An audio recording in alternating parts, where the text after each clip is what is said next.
আসসালামু আলাইকুম ওয়া রাহমাতুল্লাহি ওয়া বারাকাতুহু। সুপ্রিয় পঞ্চম শ্রেণীর সকল শিক্ষার্থীদেরকে জানাচ্ছি প্রথম থেকে দশম শ্রেণীর সকল পড়ালেখা এখানে ইউটিউব চ্যানেলের পক্ষ থেকে অনেক অনেক শুভেচ্ছা এবং অভিনন্দন। তো তোমাদের অলরেডি তোমাদের দ্বিতীয় প্রান্তিক মূল্যায়ন পরীক্ষা হচ্ছে। তো তোমাদের আগামীকাল তোমাদের বাংলাদেশ ও বিশ্ব পরিচয় পরীক্ষা হবে। তো বাংলাদেশ ও বিশ্ব পরিচয় পরীক্ষা নিয়ে আমি একটি ক্লাস তোমাদের জন্য তৈরি করেছি।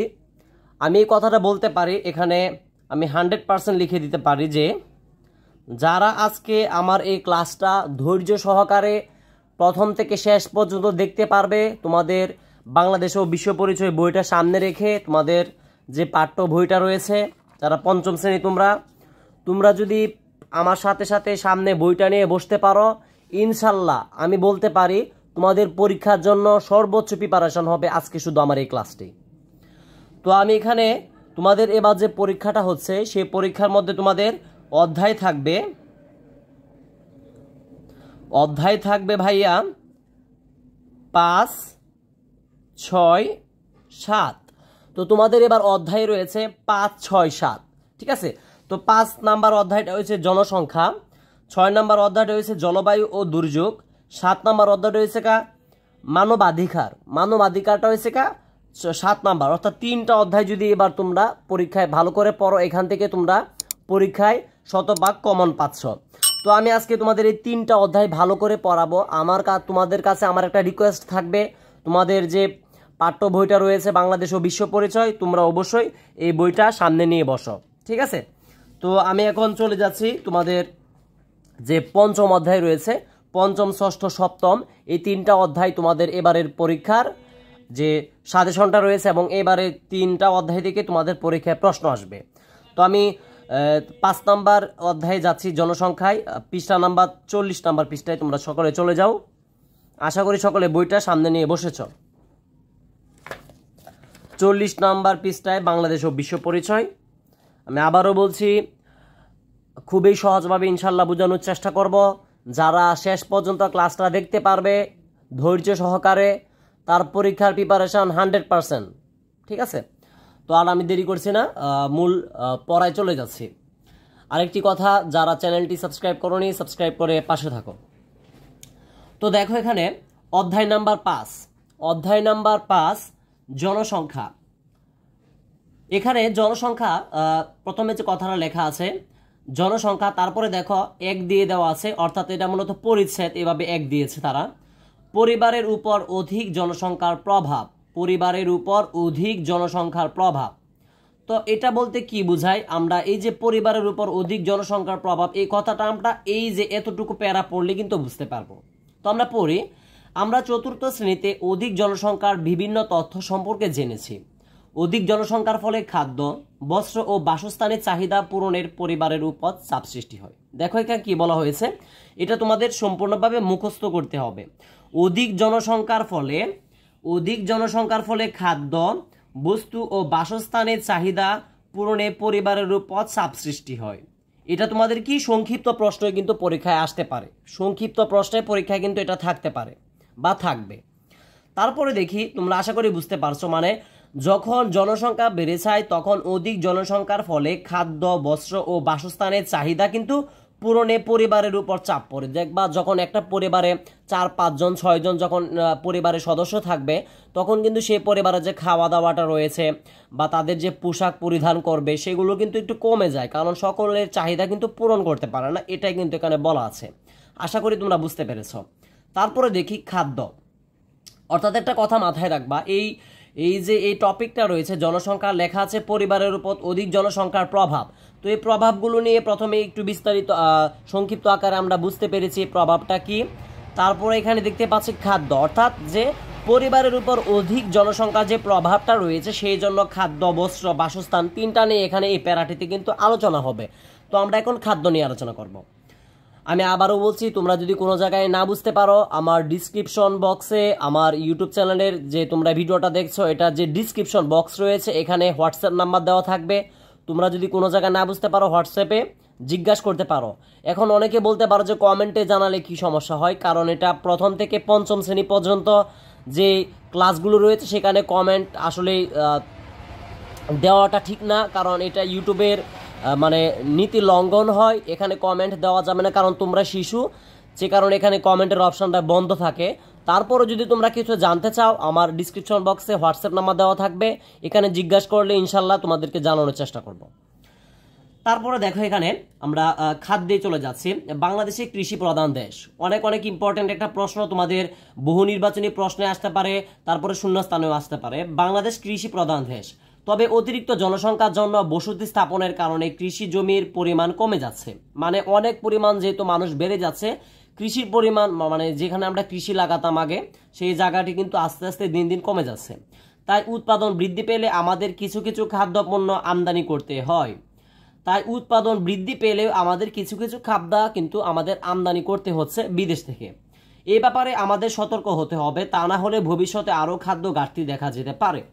অর্থাৎ এটা বলছে যে এই ব্যাপারে আমাদের সতর্ক হতে হবে, মানে যে আমরা যে অনেক অনেক অনেক ফসলের জমি যেগুলোতে আগে ফসল উৎপাদন করা হতো, সেখানে কিন্তু আমরা এখন বসতি স্থাপন করছি, ঘরবাড়ি তৈরি করছি, তার মাধ্যমে কিন্তু কৃষিক্ষেত বা আমরা যে ফসল উৎপাদন করতাম সেগুলো কিন্তু দিন দিন কমে যাচ্ছে। এগুলো কিন্তু একটা খুবই জটিল বিষয়। আমাদের সামনে ভবিষ্যৎ যদি এমন থাকে তাহলে কিন্তু আমাদের খাদ্য ঘাটতি আরও বিপুল পরিমাণ দেখা দিবে বা বেশি দেখা দিবে।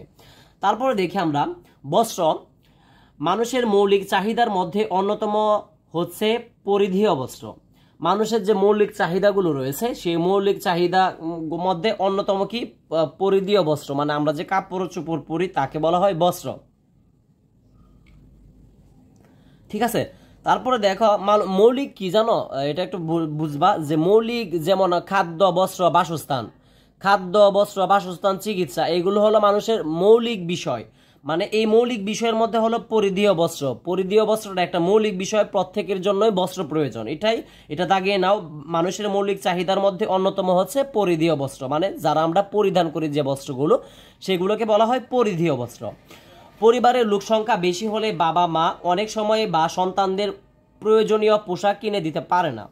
উপযুক্ত পোশাক না থাকায় অনেক শিশু স্কুল বা মাদ্রাসায় আসতে চায় না। দেখো এটা কি বলা হচ্ছে যে যখন পরিবারে প্রচুর বা খুব বেশি সদস্য থাকে তখন তাদেরকে যে খাওয়া দাওয়া বা পোশাক কিনে দিতে পারে না বা বই খাতা কিনে দিতে পারে না, সেই জন্য কিন্তু তারা স্কুলে যেতে পারে না, শিক্ষা থেকে বঞ্চিত হয়। ঠিক আছে, এটাই কিন্তু এখানে বলা হচ্ছে। তারপরে আমরা দেখি বাসস্থান। এই বাসস্থান দেখো, জাতিসংঘের তথ্য মতে বাংলাদেশে প্রায় 10 লক্ষ মানুষ গৃহহীন। খুবই ইম্পর্ট্যান্ট একটা প্রশ্ন, এটা তোমাদের বহু নির্বাচনী প্রশ্নে থাকতে পারে এবং শূন্যস্থান পূরণে কিন্তু এটা থাকতে পারে। জাতিসংঘের তথ্য মতে বাংলাদেশে প্রায় 10 লক্ষ মানুষ গৃহহীন। এটা ভালো করে দাগাও, এখান থেকে এ পর্যন্ত এটা দাগাও, এটা মুখস্থ করবা। জাতিসংঘের যে তথ্য রয়েছে সেই তথ্য মতে আমাদের বাংলাদেশে 10 লক্ষ মানুষ গৃহহীন, মানে ঘরহীন, তাদের কোনো ঘর বাড়ি নেই, ফুটপাতে থাকে। দেখো এখানে একটা চিত্র দেওয়া আছে, তারা এখানে শহরের যে সাইডে, তারা রাস্তার সাইডে এভাবে পলিথিনের মাধ্যমে কিন্তু তারা বসবাস করে। এই ছবিটা কিন্তু এখানে দিয়ে দিয়েছে। দেখো গৃহহীন মানুষ, দেখো নিচে লেখা আছে। তারপরে দেখো প্রতি বছর প্রায় 30 লক্ষ মানুষ মোট জনসংখ্যার সাথে যুক্ত হচ্ছে। এটাও তোমরা দাগিয়ে নাও, প্রতি বছর প্রায় 30 লক্ষ মানুষ জনসংখ্যার সাথে যুক্ত হচ্ছে। এটা মানে আমরা কি বুঝতে পারছি যে দেখো জনসংখ্যার সাথে যুক্ত হচ্ছে মানে প্রতি এক বছরের ভিতরে বা প্রতি বছরে 30 লক্ষ মানুষ নতুন করে জন্মগ্রহণ করছে, মানুষ শিশু জন্মগ্রহণ করছে, এটা এখানে বলা আছে। তা দেখো এখানে আমরা দুইটা প্রশ্ন পেয়েছি গুরুত্বপূর্ণ। একটা হলো বাংলাদেশে প্রায় 10 লক্ষ মানুষ গৃহহীন, তারপরে দেখো প্রতি বছর প্রায় 10 লক্ষ মানুষ কিন্তু আমাদের এই সমাজের সাথে বা জনসংখ্যার সাথে যুক্ত হচ্ছে। সকলের জন্য বাসস্থান নিশ্চিত করা সরকারের জন্য অনেক কঠিন, তাই নিরাপত্তা আর কাজের খুঁজে এইসব গৃহহীন মানুষ শহরে চলে আসে। তাদেরকেও ঘর বাড়ি এমনিতেই নেই, তাই তারা যে নিরাপদ খাবার দাবার করার জন্য শহরে এসে কিন্তু তারা যে শহরের সাইডে রাস্তার পাশে কিন্তু তারা এভাবে থাকে, যে চিত্রটা তোমরা এখানে দেখতে পাচ্ছ, মানুষ শহরে চলে আসে। ঠিক আছে, পাশের চিত্রে দেখা যাচ্ছে শহরে আসা ছিন্নমূল মানুষেরা মানবেতর অবস্থায় বসবাস করছে। দেখো পাশের ছবিটা কথা এখানে বলা আছে যে দেখো তারা রাস্তার পাশে পলিথিনের মাধ্যমে তারা ছোট ঘর তৈরি করে এখানে কিন্তু তারা থাকে তাঁবু টেনে। আশা করি এটা বুঝতে পেরেছো।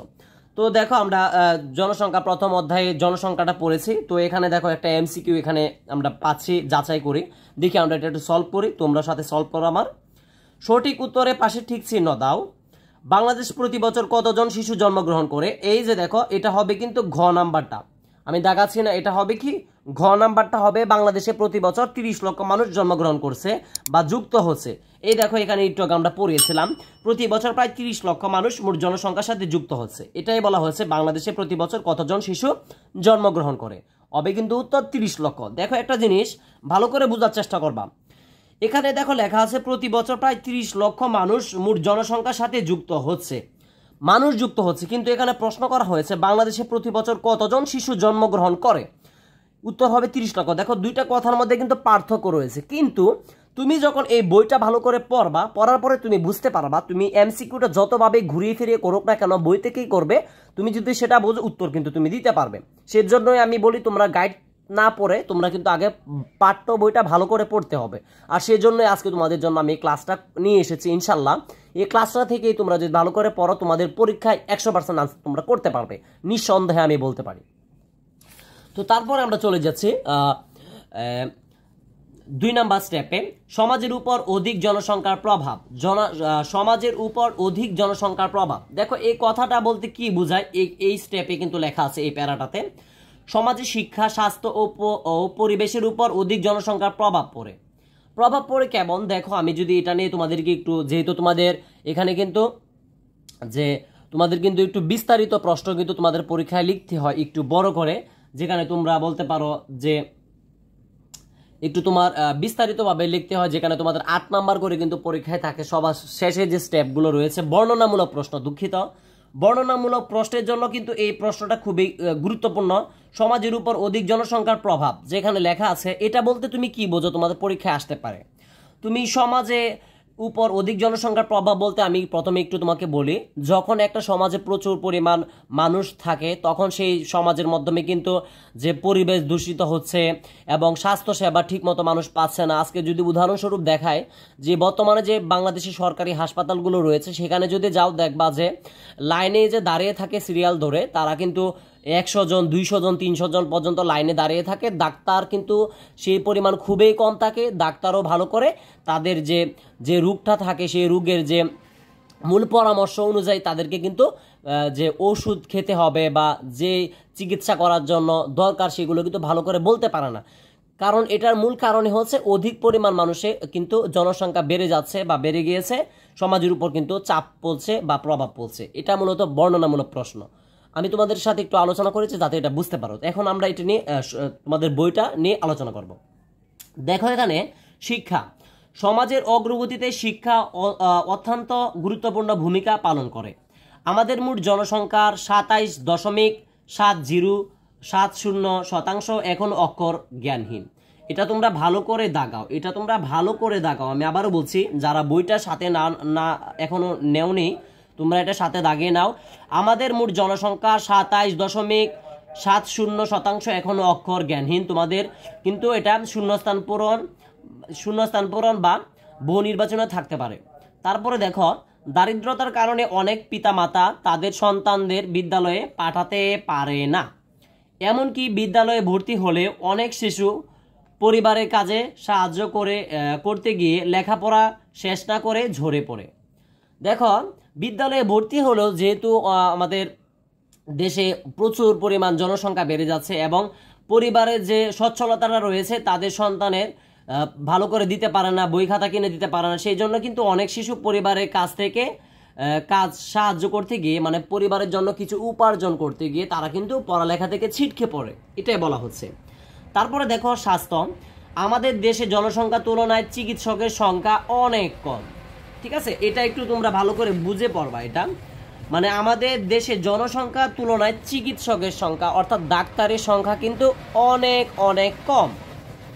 তারপরে দেখো, এই জন্য চাহিদা মতো অনেক মানুষ পর্যাপ্ত চিকিৎসা সেবা পায় না।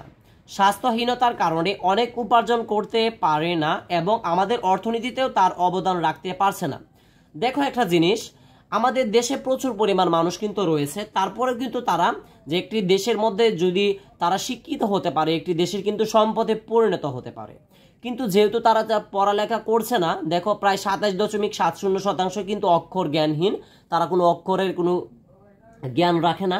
এটা কিন্তু এখানে বলা হচ্ছে অনেক উপার্জন করতে পারে না এবং অর্থনীতিতে তারা অবদান রাখতে পারছে না। অর্থাৎ তারা যদি পড়ালেখা পারতো, তারা যদি শিক্ষিত হতে পারতো, তাহলে কিন্তু তারা উপার্জন করতে পারতো এবং বাংলাদেশের যে অর্থনীতিটা রয়েছে সেই অর্থনীতিতে কিন্তু তারা শরিক হতে পারতো, এটাই বলা হচ্ছে। তারপরে দেখি আমরা পরিবেশ, ঠিক আছে।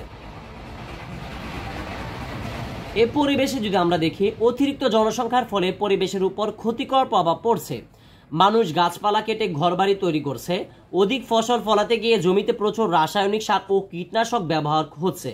এই দেখো, এটা তোমরা একটু ভালো করে দাগিয়ে নাও। অধিক জনসংখ্যার জন্য জমিতে রাসায়নিক সার ও কীটনাশক ব্যবহার করা হচ্ছে। শূন্যস্থানে আসতে পারে যে অধিক ফসল ফলাতে গিয়ে জমিতে কি দেওয়া হয়, ফাঁকা দিয়ে কি ব্যবহার করা হচ্ছে, লিখতে হবে প্রচুর রাসায়নিক সার ও কীটনাশক। শূন্যস্থানে আসতে পারে, এটা দাগিয়ে নাও।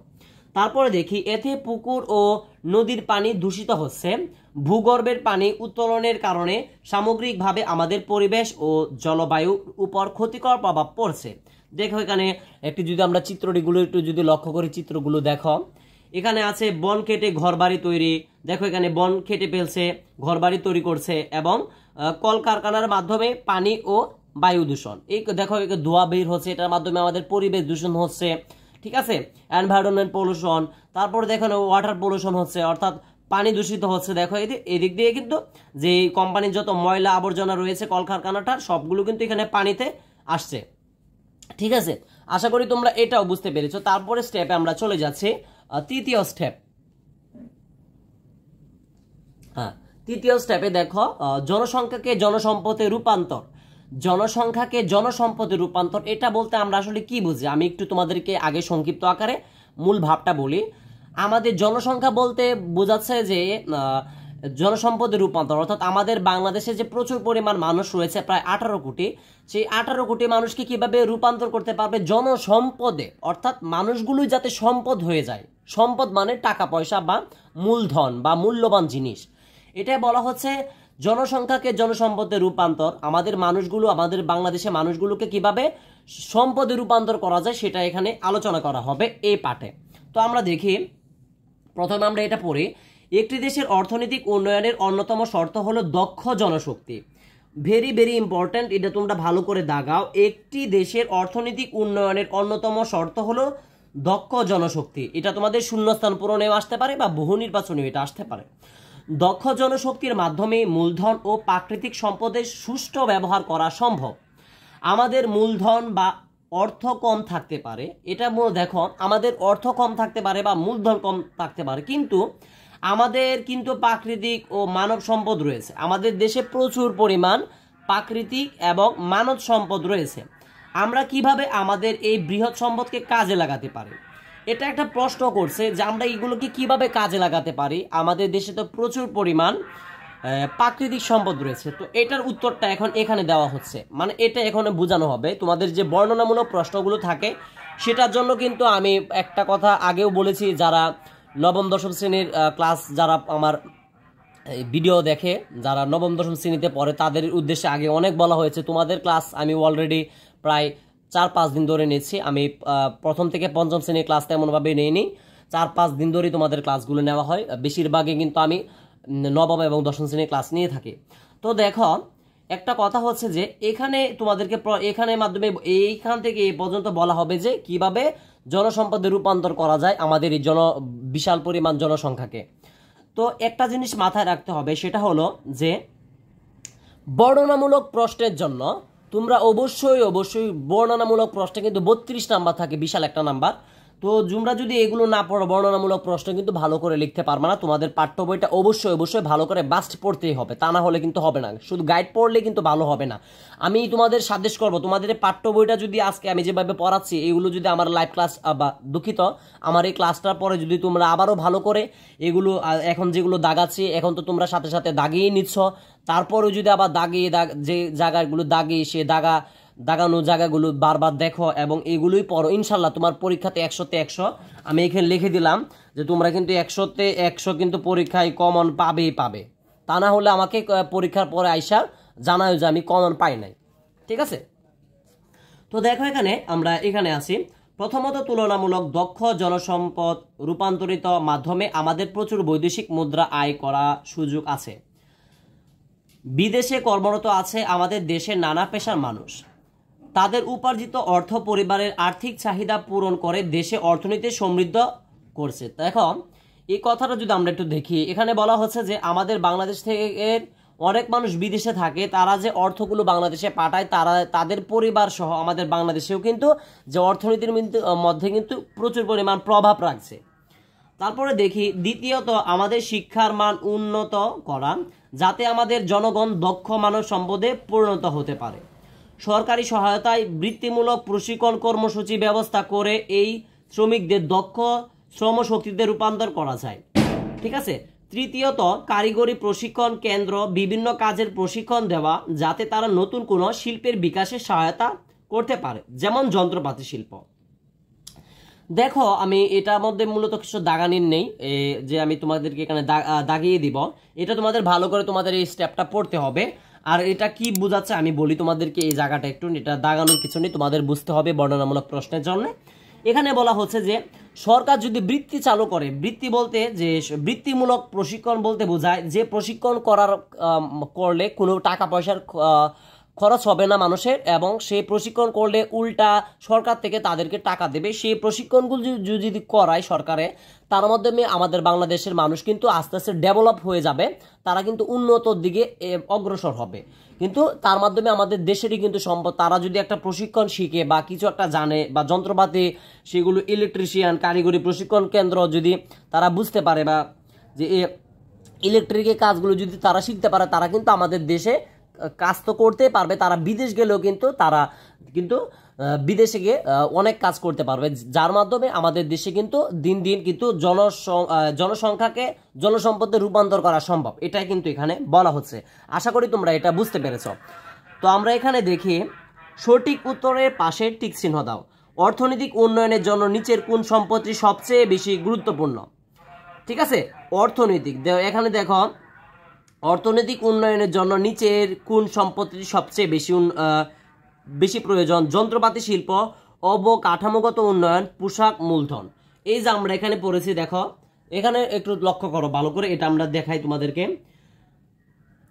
দেখো এখানে কাজের প্রশিক্ষণ যাতে তারা নতুন কোনো শিল্পের বিকাশে সহায়তা করতে পারে, যেমন যন্ত্রপাতি শিল্প। উত্তর হবে কিন্তু খ নাম্বার, যন্ত্রপাতি শিল্প। এটা তোমরা ভালো করে দাগিয়ে নাও এবং এটা মুখস্থ করে নাও। তারপর আমরা চলে যাচ্ছি তোমাদের 4 নাম্বার স্টেপে, অর্থাৎ জনসংখ্যা সমস্যা সমাধান। জনসংখ্যা সমস্যা সমাধানগুলো তোমাদেরকে একটু দেখাচ্ছি। দেখো জনসংখ্যা সমস্যা সমাধান আমাদের যেসব সম্মিলিত কৌশল অবলম্বন করা প্রয়োজন সেগুলো হলো খাদ্যের উৎপাদন আমাদের বাড়াতে হবে। প্রচুর পরিমাণ যে জায়গায় জমি খালি যাতে না রাখা হয় সেখানে ফসল লাগাতে হবে। বাসস্থান, গৃহ নির্মাণে সরকারি ও বেসরকারি পর্যায়ে বিনিয়োগ বাড়াতে হবে। পরিবেশের দূষণ রোধ করতে হবে যাতে মানুষের জীবনযাপনের মান বৃদ্ধি পায়। স্বাস্থ্য, পুষ্টি নিশ্চিত করতে হবে এবং স্বাস্থ্যসেবা প্রদানে সরকারি সহায়তা বাড়াতে হবে, এতে মানুষের কর্ম ক্ষমতা বৃদ্ধি পাবে। শিক্ষা, শতভাগ সাক্ষরতার হার নিশ্চিত করতে হবে। শিক্ষার মান বৃদ্ধির জন্য প্রয়োজনীয় পদক্ষেপ গ্রহণ করতে হবে। ঠিক আছে, তো এগুলো তোমরা একটু দেখে নেবা, এগুলো আর কিছু দেখানোর নেই। তো আমরা চলে যাচ্ছি 6ষ্ঠ অধ্যায়ে। তোমাদেরকে এতক্ষণ পর্যন্ত 5ম অধ্যায়ে আমি আলোচনা করেছি। আমি আবারও বলছি, তোমাদের এই পরীক্ষার মধ্যে মোট তোমাদের পরীক্ষার মধ্যে অধ্যায় থাকবে কিন্তু ভাইয়া 5টি অধ্যায় থাকবে, তোমাদের 5টি, দুঃখিত সরি, তোমাদের মোট 5ম অধ্যায়, 6ষ্ঠ অধ্যায়, 7ম অধ্যায় তোমাদের এবারের পরীক্ষায় থাকবে বাংলাদেশ ও বিশ্ব পরিচয়। অলরেডি আমি 5ম অধ্যায় তোমাদেরকে পড়িয়ে ফেলেছি এবং 6ষ্ঠ অধ্যায় এখন তোমাদেরকে পড়াবো, মনোযোগ সহকারে দেখতে হবে। ঠিক আছে, এই 5ম অধ্যায় তো অলরেডি শেষ করলাম, তোমরা আমার সাথেই ছিলে। এখন আমি 6ষ্ঠ অধ্যায় তোমাদের সাথে শেষ করবো ইনশাল্লাহ। দেখো এখানে আমি আর একটা কথা বলে রাখি, এখানে যদি আজকে কমেন্টের ব্যবস্থাটা থাকতো, তোমরা আমাকে সহজে যে জায়গায় না বুঝতে পারছিলে সেখানে কিন্তু জিজ্ঞাসা করতে পারতে, কিন্তু আমি যতটুকু সম্ভব তোমাদেরকে বোঝানোর চেষ্টা করছি। আশা করি তোমরা বুঝতে পেরেছ। কিন্তু এখানে কমেন্ট তোমরা করতে পারবে না, সেটার কারণ হলো এটা যেহেতু 5ম শ্রেণী পর্যন্ত এখানে ইউটিউবের যে নীতিমালা রয়েছে সেখানে কমেন্ট চালু করা যাবে না। কমেন্ট চালু করা এটা এই ইউটিউবের নীতিমালায় পড়ে না, কারণ তোমরা এখনো শিশু, সেই জন্য। ঠিক আছে, তো দেখো তারপরেও তো হোয়াটসঅ্যাপ নাম্বার দেওয়াই রয়েছে, তোমরা ডিসক্রিপশন বক্সে ঢুকে হোয়াটসঅ্যাপে আমাকে জানাতে পারো, ইনশাল্লাহ উত্তর দেওয়ার চেষ্টা করব। তো অধ্যায় নাম্বার রয়েছে 6, জলবায়ু ও দুর্যোগ। জলবায়ু ও দুর্যোগ। তো দেখো জলবায়ু পরিবর্তন, প্রথমে দেখো এখানে দেওয়া আছে কোন স্থানে স্বল্প সময়ের গড় তাপমাত্রা ও গড় বৃষ্টিপাতকে আবহাওয়া বলে। ভেরি ভেরি ইম্পর্টেন্ট, এখানে এটা তোমরা ভালো করে দাগিয়ে নাও, আমি এখানে দাগিয়ে দিচ্ছি। দেখো দেখো তোমাদের বইয়ের মধ্যে কিন্তু এটা একটু কড়াভাবে লেখা আছে, দেখো যে আবহাওয়া লেখাটা কিন্তু একটু কড়াভাবে কিন্তু তোমাদের বইয়ে লেখা আছে। তো এটা দেখো কি বলা হচ্ছে, কোন স্থানের স্বল্প সময়ের গড় তাপমাত্রা ও গড় বৃষ্টিপাতকে আবহাওয়া বলে। ঠিক আছে, গড় বৃষ্টিপাতকে কি বলা হয়? আবহাওয়া বলে। তোমাদের পরীক্ষায় আসতে পারে সংক্ষিপ্ত প্রশ্ন, আবহাওয়া কাকে বলে। ঠিক আছে, ঠিক আছে, এটা কিন্তু লিখতে হবে কোন স্থানে স্বল্প সময়ের গড় তাপমাত্রা ও গড় বৃষ্টিপাতকে আবহাওয়া বলে, এটা তোমরা মুখস্থ করে নিবা। তারপরে দেখো জলবায়ু। জলবায়ু হলো কোন স্থানের বহু বছরের আবহাওয়া গড় অবস্থা। দেখো আবার দেখো এখানে আরেকটা হলো, এটা তোমরা দাগিয়ে নাও, এটাও তোমাদের দাগাতে হবে, তা না হলে হবে না। দুইটা কিন্তু এখানে দুই প্রশ্ন, একটা হলো আবহাওয়া কাকে বলে, আবহাওয়া কাকে বলে এটা হবে, আর জলবায়ু কাকে বলে এটাও আসতে পারে যে জলবায়ু কাকে বলে। জলবায়ু হলো কোন স্থানের বহু বছরের আবহাওয়া গড় অবস্থা, এটাও তোমরা দাগিয়ে নাও। সাধারণত 30 থেকে 40 বছরের বেশি সময়ের আবহাওয়ার গড়কে জলবায়ু বলা হয়। ভেরি ভেরি ইম্পর্ট্যান্ট তোমাদের জন্য, এটা আবহাওয়া গড়কে জলবায়ু বলা হয়। দেখো কি বলা হয়েছে, সাধারণত 30 থেকে 40 বছরের বেশি সময়ের আবহাওয়ার গড়কে জলবায়ু বলা হয়, এটা তোমরা মুখস্থ করে নাও। ঠিক আছে, প্রাকৃতিক অবস্থান এবং জলবায়ুগত কারণে বাংলাদেশের বন্যা, ঘূর্ণিঝড়, ভূমিকম্পের মতো নানা প্রাকৃতিক দুর্যোগের ঝুঁকি রয়েছে। দেখো কি বলা হয়েছে, প্রাকৃতিক অবস্থান।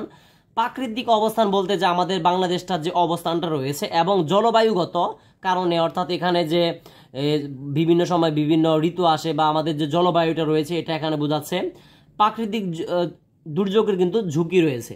দেখো যেমন বন্যা হয়, নদী ভাঙন দেখা যায়, ভূমিকম্প হচ্ছে এবং ঘূর্ণিঝড় হচ্ছে। ঠিক আছে না, এইগুলো এখানে বলা হচ্ছে। তারপরে দেখি বিভিন্ন কারণে বিশ্বের জলবায়ু বদলে যাচ্ছে। এর একটি অন্যতম কারণ মানব সৃষ্ট দূষণ, যেমন শিল্প কলকারখানা এবং যানবাহনের ধোঁয়া।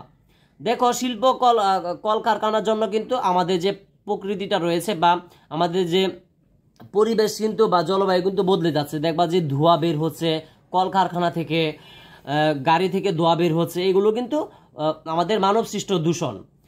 তারপরে দেখো এর ফলে বিশ্বের তাপমাত্রা বেড়ে যাচ্ছে। আমাদের যে দেখবা এখন অসময়ে গরম চলে আসছে, ঠিক আছে না, শীত ঠিক টাইম মতো শীত পড়ে না, আর যে তোমাদের যে এভারেস্ট রয়েছে সেটা কিন্তু আস্তে আস্তে দিন দিন কিন্তু গলে যাচ্ছে।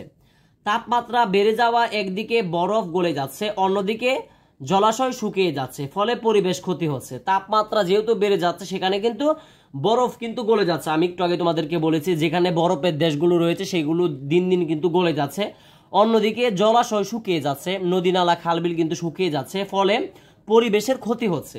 ঠিক আছে, তারপরে দেখি বাংলাদেশে জলবায়ু পরিবর্তনের প্রভাবে যা যা ঘটছে, এগুলো তোমাদের ভালো করে পড়তে হবে, ধরতে পারো তুমি যদি মুখস্থ করলে সব থেকে বেটার হবে। এগুলো বাংলাদেশের জলবায়ু পরিবর্তনের প্রভাব যা যা ঘটছে সেগুলো এখানে বলা হবে। দেখো এখানে গড় তাপমাত্রা বৃদ্ধি পাচ্ছে, অতিরিক্ত বৃষ্টি বা অনাবৃষ্টি হচ্ছে, ঘূর্ণিঝড় প্রকোপ বেড়ে যাচ্ছে, বারবার ভয়াবহ বন্যা হচ্ছে, মাটির লবণাক্ততা বেড়ে কৃষি জমির ক্ষতি হচ্ছে, গাছপালা ও বিভিন্ন প্রাণী উৎস হয়ে যাচ্ছে, ধ্বংস হয়ে যাচ্ছে, ভূগর্ভস্থ পানির স্তর নিচে নেমে যাচ্ছে। তো দেখো এগুলো তোমরা সবগুলো ভালো করে বোঝার চেষ্টা করবা। ঠিক আছে, তারপরে দেখো জলবায়ু পরিবর্তনের মাত্রা ব্যাপক হলেও প্রাকৃতিক দুর্যোগের সম্ভাবনা বেড়ে যায়। জলবায়ু পরিবর্তনের মাত্রা যদি ব্যাপক হয় তাহলে কিন্তু প্রাকৃতিক দুর্যোগে কিন্তু সম্ভাবনা বেড়ে যায়। এটা তোমাদের শূন্য স্থানে কিন্তু আসতে পারে, এটা দাগিয়ে দিলাম, এটা মুখস্থ করবা। ধারণা করা হচ্ছে জলবায়ু পরিবর্তনের ফলে 2050 সালের মধ্যে বাংলাদেশের 20% এলাকা সমুদ্রে তলিয়ে যেতে পারে। দেখো এটা খুবই ভয়াবহ তথ্য, এটা তোমরা মাস্টলি মুখস্থ করতেই হবে। ধারণা করা হচ্ছে যে জলবায়ু পরিবর্তন যেভাবে হচ্ছে সেটার ফলে এখন বর্তমানে 2025 সাল, 2050 সালের মধ্যে মানে আর 25 বছরের ভিতরে বাংলাদেশের 20% অর্থাৎ 100 ভাগের মধ্যে 20 ভাগ জমি কিন্তু সমুদ্রে তলিয়ে যেতে পারে, মানে সমুদ্রে বিলীন হয়ে যেতে পারে, সেটা জমি সমুদ্র দখল করে নিতে পারে। এতে খাদ্য উৎপাদন, বাড়িঘর, স্থাপত্য ও কর্মসংস্থান ভয়াবহ ক্ষতির সম্মুখীন হতে পারে। তাই এই দুর্যোগের ঝুঁকি মোকাবেলায় বাংলাদেশের সরকারের বিভিন্ন মন্ত্রণালয় বিশেষ দুর্যোগ ব্যবস্থাপনা ও ত্রাণ মন্ত্রণালয় কাজ করে যাচ্ছে। এটাও তোমরা দাগিয়ে নাও, বাংলাদেশের কোন কোন সংস্থাগুলো বা কোন কোন মন্ত্রণালয় কাজ করে যাচ্ছে, সেটি হলো বাংলাদেশের সরকারের বিভিন্ন মন্ত্রণালয় বিশেষত দুর্যোগ ব্যবস্থাপনা ও ত্রাণ মন্ত্রণালয়ে কাজ করে যাচ্ছে। এটা তোমাদের বর্ণনামূলক প্রশ্নে কিন্তু আসতে পারে। আশা করি এটা তোমরা বুঝতে পেরেছো। তারপরে আমরা এইগুলো তোমরা একটু পড়ে নেবা, এগুলো আর দেখানোর কিছু নেই, তোমরা এগুলো একটু দেখে নিবা, ঠিক আছে। আমি মূল যে বিষয়টা রয়েছে পরীক্ষার জন্য আসা সব থেকে বেশি গুরুত্বপূর্ণ এগুলোই কিন্তু আসবে। আমি যেগুলো পড়াচ্ছি, আমি আবারও বলছি, মাস্ট আমি বলতে পারি, এগুলো যেগুলো তোমাদেরকে পড়াচ্ছি এগুলোই কিন্তু তোমাদের পরীক্ষায় থাকবে, তাতে কোনো সন্দেহ নেই। তারপরে দেখি এখানে নদী ভাঙন স্টেপ নাম্বার 2 আছে। আমরা ষষ্ঠ অধ্যায়ের প্রথমে জলবায়ু দুর্যোগ পড়েছি, এখন আমরা স্টেপ নাম্বার 2 আছি নদী ভাঙন। তো দেখি নদী ভাঙন নিয়ে এখানে কি লেখা আছে, আমরা ভালো করে বুঝি। বাংলাদেশে অসংখ্য নদী রয়েছে, এদেশের অনেক জায়গাতেই নদী ভাঙনের প্রবণতা দেখা যায়। নদীর পার ভেঙে যাওয়ার ফলে আমাদের মূল্যবান কৃষিজমি, ঘরবাড়ি, সড়ক, শিক্ষা প্রতিষ্ঠান ও হাটবাজার বিলীন হয়ে যায়। ফলে আমাদের সামাজিক এবং অর্থনৈতিক জীবন ব্যাপকভাবে ক্ষতিগ্রস্ত হয়। দেখো, একটা খুবই মানে কষ্ট বা দুঃখজনক ব্যাপার যে আমাদের বাংলাদেশে প্রচুর পরিমাণ নদী ভাঙন হয়। সে কারণে যে দেখবা নদী যখন ভেঙে যায়, নদীর পাড়ে যখন নদীর ভেঙে ভেঙে আসতে সামনের দিকে আসতে থাকে, তখন ঘরবাড়ি, শিক্ষা প্রতিষ্ঠান, রাস্তাঘাট, হাসপাতাল, ঠিক আছে, মসজিদ, মন্দির সবগুলো কিন্তু নদীতে কিন্তু বিলীন হয়ে যায়, ঠিক আছে। মানুষ কিন্তু অসহায় হয়ে পড়ে তাদের যে জমিগুলো হারিয়ে। দেখো এখানে একটি চিত্র দেওয়া আছে, নদী ভেঙে যাচ্ছে, একটি ব্রিজ আছে, ব্রিজের কাছে কিন্তু নদী ভাঙতে ভাঙতে কিন্তু এখানে একদম চলে এসেছে, এইগুলো কিন্তু একটা চিত্র এখানে দেওয়া আছে। তারপরে দেখি আমরা এখানে স্টেপগুলো। বন্যা নদী ভাঙনের একটি অন্যতম প্রাকৃতিক কারণ, এই যে এটা ভালো করে দাগাও, বন্যা নদী ভাঙনের একটি অন্যতম প্রাকৃতিক কারণ। দেখো যখন দেখবা যে বন্যা হয় তখন কিন্তু বন্যার সময় নদী ভাঙনটা একটু বেশি দেখা যায়, আর এটা কিন্তু বন্যা নদী ভাঙনের একটি প্রাকৃতিক কারণ। তোমাদের সংক্ষিপ্ত প্রশ্ন আসতে পারে, নদী ভাঙনের প্রাকৃতিক কারণ কি? উত্তর হবে বন্যা, ঠিক আছে, বা সঠিক উত্তরেও আসতে পারে। বন্যার অতিরিক্ত পানির স্রোত ও ঢেউ নদীর পাড়ে আঘাত হানে, ফলে বন্যার সময় নদী ভাঙন শুরু হলে মারাত্মক রূপ ধারণ করে। নিচের মানব সৃষ্ট কারণগুলো নদীর পার ভাঙনের জন্য দায়ী। এগুলো মাস্ট তোমরা মুখস্থ করবা, এই যে আমি সাইন দিয়ে দিলাম, এগুলো মাস্ট তোমাদের মুখস্থ করতেই হবে। নদী থেকে বালি উত্তোলন হলো নদী ভাঙনের একটা কারণ, আর একটা হলো নদীর তীরবর্তী গাছপালা কেটে ফেলা। নদীর পাড়ে যে গাছগুলো থাকে সেগুলো যদি কেটে ফেলে, সেই কারণেও কিন্তু নদী ভাঙন হতে পারে। এখন তোমরা বলতে পারো যে নদী ভাঙনটা আসলে কেন হবে, নদীর তীর থেকে বালি উত্তোলন করলে কেন নদী ভাঙন হতে পারে? যখন নদী থেকে বালি উত্তোলন করবে তখন কিন্তু সাইডের বালিগুলো সেখানে দখল করতে চাইবে, তখন নদীটা ভেঙে যেতে পারে। তো 2 নাম্বারটা দেখো, নদীর তীরবর্তী গাছপালা কেটে ফেলা। এই যখন গাছপালা কেটে ফেলবে তখন দেখবা যে গাছের শিকড়ের মাধ্যমে কিন্তু মাটি ধরে রাখতে পারে। তোমরা যদি একটু লক্ষ্য করো, তোমাদের পুকুরগুলো, তোমরা যদি পুকুর আর চারপাশে যে পুকুরগুলো রয়েছে সেখানে দেখবা গাছ লাগানো থাকলে দেখবা যেখানে গাছটা থাকে সেখানের মাটিগুলো একটু কিন্তু বেশি থাকে, যেখানে গাছগুলো থাকে না সেখানে কিন্তু পুকুরটা একটু জায়গা বেশি দখল করে নেয়। গাছের শিকড়ের মাধ্যমে পুকুর কিন্তু মাটি ধরে রাখতে পারে। তো এই দুইটা মুখস্থ করতে হবে যে দেখো, মানব সৃষ্ট কারণগুলো নদীর পার ভাঙনের জন্য দায়ী। মানব সৃষ্ট, মানুষের জন্য এই নদীগুলো কিন্তু ভাঙে, এই কারণগুলো মুখস্থ করবা। নদী থেকে বালি উত্তোলন এবং নদীর তীরবর্তী গাছপালা কেটে ফেলা। মানব সৃষ্ট এবং প্রাকৃতিক কারণে অনেক সময় নদীর স্বাভাবিক প্রবাহ ক্ষতিগ্রস্ত হয়। মানব সৃষ্ট এবং প্রাকৃতিক কারণে অনেক সময় নদীর স্বাভাবিক যে প্রবাহ মানে যে বয়ে যায়, যে এটাও কিন্তু ক্ষতিগ্রস্ত হয়। আশা করি এটা তোমরা বুঝতে পারছো। তারপরে আমরা চলে যাচ্ছি স্টেপ নাম্বার 3-এ, খরা। তো খরা কাকে বলে আমরা এখানে আলোচনা করব। এখন দেখো, আমাদের দেশে কোনো অঞ্চল যেমন নদী ভাঙনের শিকার হচ্ছে, আমাদের দেশে যে অনেক অঞ্চল রয়েছে যেমন নদী ভাঙনের শিকার হয়, আবার কোনো অঞ্চল খাবার দুঃখিত খরার কারণে ক্ষতিগ্রস্ত হচ্ছে। দেখো খরা কাকে বলে, যেখানে বৃষ্টিপাত হয় না সেখানে কিন্তু খরা হয়। তো বাংলাদেশের উত্তর পশ্চিম অঞ্চলে দীর্ঘকাল ধরে শুষ্ক আবহাওয়া ও অপর্যাপ্ত বৃষ্টিপাত, অল্প সংখ্যক নদী এবং উজানের বাঁধ দেওয়ার কারণে খরার প্রবণতা বেশি। দেখো এই যে এই জিনিসটা তোমাদের যে বলা হয় যে তোমাদের সংক্ষিপ্ত প্রশ্ন না, এটা তোমাদের কিন্তু এই প্রশ্নটা আসতে পারে যে বর্ণনামূলক প্রশ্নে। বিশাল একটা নাম্বার কিন্তু এখান থেকে তোমরা পেতে পারো, এটা মাস্ট ধরতে পারো, তোমাদের পরীক্ষায় আসতেই পারে, কারণ অনেক ইম্পর্টেন্ট। দেখো আমি আরবার বলছি, বাংলাদেশের উত্তর পশ্চিম অঞ্চলে দীর্ঘকাল ধরে শুষ্ক আবহাওয়া ও অপর্যাপ্ত বৃষ্টিপাত, অল্প সংখ্যক নদী এবং উজানের বাঁধ দেওয়া, অর্থাৎ যে উত্তরাঞ্চলে যে জেলাগুলো রয়েছে বাংলাদেশের, যেমন রাজশাহী রয়েছে, নাটোর রয়েছে, এই যে জেলাগুলো রয়েছে এটি কিন্তু উত্তর পশ্চিম অঞ্চলে অনেকটা পড়েছে, সেখানে তেমন পরিমাণ কিন্তু নদী নেই, খাল বিল নেই, সে কারণে কিন্তু এখানে বৃষ্টিপাতও কম হয়, সে কারণে কিন্তু এখানে খরার প্রবণতা বেশি দেখা যায়। তারপরে দেখি মানব সৃষ্ট কারণে খরা হতে পারে, মানব সৃষ্ট অর্থাৎ মানুষের জন্য কিন্তু খরা হতে পারে, বা এমন মাটি শুকিয়ে যেতে পারে, বৃষ্টি না হতে পারে, এগুলো কিন্তু এখানে বলা হচ্ছে। তো এগুলো তোমরা মুখস্থ করতে হবে বা ভালো করে বুঝতে হবে। 1 নম্বরে দেখো দেওয়া আছে গাছ কেটে ফেলা। যখন তোমরা গাছের শিকড় মাটির মধ্যকার পানি ধরে রাখে, গাছ কেটে ফেলাও কিন্তু খরার একটি বড় লক্ষণ, গাছের শিকড় কিন্তু পানি ধরে রাখতে পারে। তারপরে দেখি অধিক হারে ভবন নির্মাণের ফলে মাটির কংক্রিট ঢেকে যায় এবং এই কংক্রিট পানি ধরে রাখে না। দেখো যখন বেশি পরিমাণ ঘরবাড়ি তৈরি হয়ে যায় তখন কিন্তু যে ঢালাই, কংক্রিট বলতে যে বালু সিমেন্ট পাথরের মাধ্যমে যে আমরা ঢালাই দিয়ে দেয়, সেই ঢালাইয়ের জন্য কিন্তু মাটির যে পানিটা থাকে সেই পানি কিন্তু বৃষ্টির পানিটা মাটির নিচে যেতে পারে না, সে কারণেও কিন্তু মাটিটা শুকিয়ে যায়, যে কারণে খরা হয়। তারপরে দেখো 3 নম্বরে কলকারখানার মাধ্যমে বায়ু দূষণের ফলে তাপমাত্রা বেড়ে যায় এবং পরিবেশ শুষ্ক হয়ে যায়। কলকারখানা যে রয়েছে সেটার জন্য কিন্তু বায়ু দূষণের ফলে যখনটা বাতাস দূষণ হয়, ঠিক আছে, এয়ার পলিউশন হয়, তখন কিন্তু তাপমাত্রা বেড়ে যায়, তাপমাত্রা বেড়ে যাওয়ার কারণে কিন্তু পরিবেশ শুষ্ক হয়ে যায় এবং মাটি কিন্তু ফেটে যায়। খরা বলতে যখন দেখবা মাটি ফেটে যাচ্ছে, এটা কিন্তু খরার একটি লক্ষণ। দেখো এখানে একটা চিত্র দেওয়া আছে, প্রচুর পরিমাণ রৌদ্র, গাছের পাতাগুলো ঝরে যাচ্ছে, আশপাশে কোনো পানি নেই, শুধু লাল হয়ে আছে অর্থাৎ সাদা হয়ে আছে, কিন্তু সবটা জায়গায় কোনো পানি নেই, এটাকে বলা হয় কিন্তু খরা। তো দেখি খরার ফলাফলগুলো হলো পুকুর, নদী, খাল ও বিল শুকিয়ে যায়। খরার যে ফলাফল, খরা হলে আসলে কি হয় এটা কিন্তু এখানে বলা হচ্ছে, তোমাদের পরীক্ষায় বর্ণনামূলক প্রশ্নে আসতে পারে। খরার ফলাফলগুলো লিখো, তো তোমরা এটা লিখবা যে পুকুর, নদী, খাল, বিল শুকিয়ে যায় খরা হলে। মাঠে ফসল ফলাতে কষ্ট হয়, কারণ যেহেতু পানি থাকে না ফসল ফলাতেও কষ্ট হয়।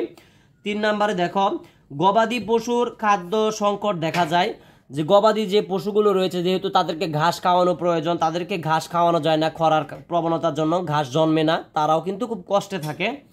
তারপর দেখো সবার শেষেরটা খাবার পানির অভাব দেখা যায়, টিউবওয়েলের পানিও কিন্তু তখন শুকিয়ে যায় খরার প্রবণতার জন্য। আশা করি তোমরা এটা বুঝতে পেরেছ। তারপরে স্টেপে আমরা চলে যাচ্ছি ভূমিকম্প। পরের স্টেপে আমরা চলে যাচ্ছি ভূমিকম্প, 4 নম্বর স্টেপ। দেখো এখানে প্রথমে আমরা এইগুলো একটু দেখতে হবে যে বাংলাদেশের ভূমিকম্পন প্রবণ এলাকা লেখা আছে, ভূমিকম্পন প্রবণ এলাকা 1 দেওয়া আছে, এটা লাল কালার। ভূমিকম্প প্রবণ এলাকা 2 দেওয়া আছে, এটা হলুদ কালার। ভূমিকম্প প্রবণ এলাকা 3 দেওয়া আছে, এটা দিয়েছে কি তোমার সবুজ কালার। অর্থাৎ এখানে 3টি ভাগে ভাগ করা হয়েছে বাংলাদেশের মানচিত্রটাকে, ঠিক আছে, এটা ভালো করে বুঝো।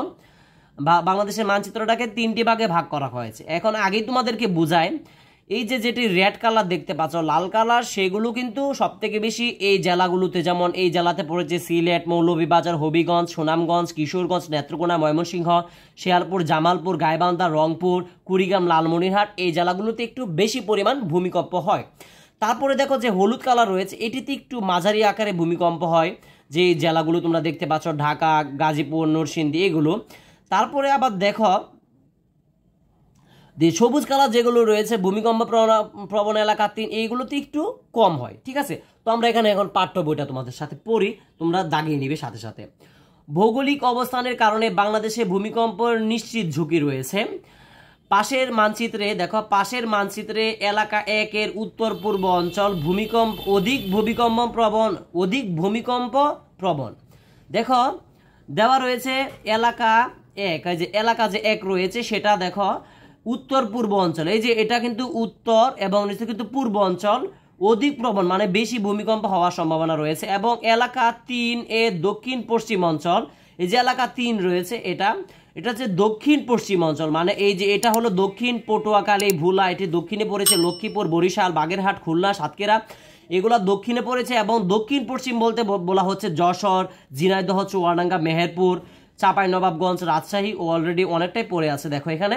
তো এগুলো কিন্তু তুলনামূলক একটু কম আছে, যেমন রেড কালার থেকে সবুজের যে কালারগুলো মানচিত্রের মধ্যে দেখতে পাচ্ছ, এই জেলাগুলোতে কিন্তু একটু ভূমিকম্প প্রবণ এলাকা, কিন্তু একটু এখানে ভূমিকম্প কম হয় এবং রেড কালারতে একটু বেশি হয় এবং মাঝখানেটি মাঝারি হয়, এগুলো কিন্তু এখানে বলা হয়েছে। আশা করি তোমরা বুঝতে পারছো। আমি আবারও বলছি, আমার সাধ্য অনুযায়ী যতটুকু বোঝানো তোমাদেরকে বোঝানোর চেষ্টা করছি, তোমরা আশা করি বুঝতে পারছো। তারপরে দেখো, মৃদু ভূমিকম্প মোকাবেলায় ভবন নির্মাণের ক্ষেত্রে সরকারি সতর্কতা অবলম্বন করলে বড় ধরনের বিপদ থেকে রক্ষা পাওয়া সম্ভব। এটা একটু ভালো করে তোমরা পারলে মুখস্থ করে নিবা, কারণ এটা বর্ণনামূলক প্রশ্নে তোমরা আসতে পারে। যে মৃদু ভূমিকম্প যে রয়েছে, মৃদু ভূমিকম্প মোকাবেলার জন্য ভবন নির্মাণের ক্ষেত্রে যদি সরকারের যে সতর্কতাগুলো রয়েছে বা নিয়ম নীতিগুলো রয়েছে সেগুলো যদি অবলম্বন করে একটি ঘর তৈরি করা হয় বা একটি ভবন তৈরি করা হয়, আমি আশা করতে পারি তোমরা বুঝতে পারছো, তাহলে কিন্তু ভূমিকম্প যে মৃদু বলতে বোঝাচ্ছে যে নর্মাল যে ভূমিকম্প বা কম ভূমিকম্প হয়, সে কারণে কিন্তু বিল্ডিংয়ের কোনো সমস্যা হবে না। আশা করি তোমরা এটা বুঝতে পেরেছ। তারপরে দেখো, বড় ধরনের ভূমিকম্প হলে এর দ্বিতীয় ঝুঁকি হিসেবে সুনামি ও বন্যা হওয়ার আশঙ্কা রয়েছে। এটা সবটা মুখস্থ করবা। যখন দেখবা যে বড় ধরনের ভূমিকম্প হবে, তখন বড় ধরনের ভূমিকম্প যদি হয় তাহলে কিন্তু সুনামি ও বন্যা হওয়ারও আশঙ্কা থাকে সেই ভূমিকম্প হওয়ার পরে। আশা করি তোমরা এটাও বুঝতে পেরেছো। তো এখানে দেখো, এসো বলি, এসো লিখি, এগুলো তোমরা একটু ভালো করে দেখে নেবা, তাহলে আশা করি তোমরা এখান থেকে বুঝতে পারবা। তারপরে আমরা একটু দেখি এখানে, সঠিক উত্তরের পাশে ঠিক চিহ্ন দাও। নিচের কোনটি অতিমাত্রার ভূমিকম্প প্রবণ এলাকা? দেখো, নিচের কোনটি অতিমাত্রায় ভূমিকম্প প্রবণ এলাকা? আমি আগেই বলেছিলাম তোমাদের এটি একটু বুঝতে হবে। মানচিত্রটা রেড কালার দেওয়া আছে, হলুদ দেওয়া আছে, সবুজ দেওয়া আছে দেখো এখানে। তো তোমরা এখানে কিন্তু 64টা জেলাকে এভাবে ভাগ করা হয়েছে, 3টি ভাগে ভাগ করা হয়েছে। তো দেখো এখানে বলা আছে নিচের কোনটি অতিমাত্রা ভূমিকম্প প্রবণ এলাকা, মানে বেশি ভূমিকম্প হওয়ার সম্ভাবনা রয়েছে। তো আমরা পড়েছিলাম ভূমিকম্প প্রবণ এলাকা, দেখো এখানে পাশের মানচিত্রে এলাকা 1 এর উত্তর পশ্চিম অঞ্চল ভূমিকম্প প্রবণ এলাকা, প্রবণ এলাকা, অধিক ভূমিকম্প মানে বেশি ভূমিকম্প হতে পারে। তো দেখো এখানে সিলেট হবে, ক নাম্বারটা কিন্তু উত্তর হবে সিলেট। এই দেখো এখানে রেড কালার অর্থাৎ লালের ভিতরে কিন্তু সিলেট জেলাটা রয়েছে। তাহলে অধিক ভূমিকম্প প্রবণ এলাকা কি থাকবে? সিলেট। আশা করি তোমরা বুঝতে পেরেছো আমার এই সবটা। তারপরে স্টেপে আমরা চলে যাচ্ছি, অর্থাৎ আমি তোমাদের এই ইতিমধ্যে পঞ্চম অধ্যায় এবং ষষ্ঠ অধ্যায় পড়িয়ে ফেলেছি। আশা করি তোমরা পঞ্চম ষষ্ঠ ভালো করে বুঝতে পেরেছো। এখন আমরা সর্বশেষ তোমাদের যে দ্বিতীয় প্রান্তিক মূল্যায়ন পরীক্ষাটা হবে, তোমাদের যে 5, পঞ্চম, ষষ্ঠ, সপ্তম অধ্যায় থাকবে এবং আমি ষষ্ঠ অধ্যায় তোমাদেরকে এখন সপ্তম অধ্যায় পড়াবো। এই সপ্তম অধ্যায় পড়লে কিন্তু তোমাদের ইনাফ। আমি বলতে পারি এই ক্লাসটা তোমরা যারা দেখছো, দেখার সাথে সাথে তোমরা তো দাগাচ্ছো, বুঝছো। আমার ক্লাসটা দেখার পরেও তোমরা তো এই বইটা আবার ভালো করে তোমরা পড়বা ইনশাল্লাহ। তোমাদের আর কিছু টেনশন করতে হবে না। তোমরা পরীক্ষায় কিন্তু শতভাগ কিন্তু কমন পাবে এবং তোমরা কিন্তু পরীক্ষায় লিখতেও পারবে। তারপরে দেখি অধ্যায় নাম্বার 7, মানবাধিকার 1, সকলের অধিকার।